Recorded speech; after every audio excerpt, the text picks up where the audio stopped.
தமிழ்நாடு ஸ்ரீ ராமகிருஷ்ணர், அன்னை ஸ்ரீ சாரதா தேவி, சுவாமி விவேகானந்தர் பக்தர்களின் 28வது மாநாடு கும்பகோணம் முதன் முறையாக காணொளி காட்சி நேரலை மூலமாக நடைபெற உள்ளது என்பதை மகிழ்ச்சியுடன் தெரிவித்துக் கொள்கிறோம். நாள் 2020 டிசம்பர் 25 வெள்ளி, 26 சனி, காலை 10 மணி முதல் 12:30 மணி வரை, மாலை 4 மணி முதல் 6:30 மணி வரையிலும், டிசம்பர் 27 ஞாயிறு காலை 10 மணி முதல் 12:30 மணி வரையிலும் நிகழ்ச்சிகள் நடைபெறும். ராமகிருஷ்ண மடம் ராமகிருஷ்ண மிஷனின் தலைவர், வழிபாட்டிற்குரிய ஸ்ரீமத் சுவாமி ஸ்மரணானந்தஜி மகாராஜ் அவர்களின் ஆசியுரை மற்றும் ராமகிருஷ்ண மடம் ராமகிருஷ்ண மிஷனின் துணைத் தலைவர், வழிபாட்டிற்குரிய ஸ்ரீமத் சுவாமி கௌதமானந்தஜி மகாராஜ் அவர்களின் அருளாசி. அதனைத் தொடர்ந்து தமிழகத்தின் மூத்த துறவியர் பெருமக்களின் ஆன்மீக உரைகள், சிறப்பு பூஜை, ஹோமம், பஜனை நிகழ்ச்சிகள், கருத்தரங்கம் மற்றும் கலை நிகழ்ச்சிகள் இடம்பெறுகின்றன. உலகளாவிய பக்தர்களே,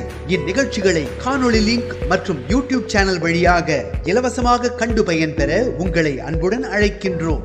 இங்கனம் ஸ்ரீ ராமகிருஷ்ண ஸ்ரீ சாரதா தேவி சுவாமி விவேகானந்த பக்தர்களின் மாநாட்டு குழுவினர், கும்பகோணம். ஆன்லைன் மூலமாக காணொளி காட்சியை கண்டுகளிக்க கீழே உள்ள லிங்கை கிளிக் செய்யுங்கள்.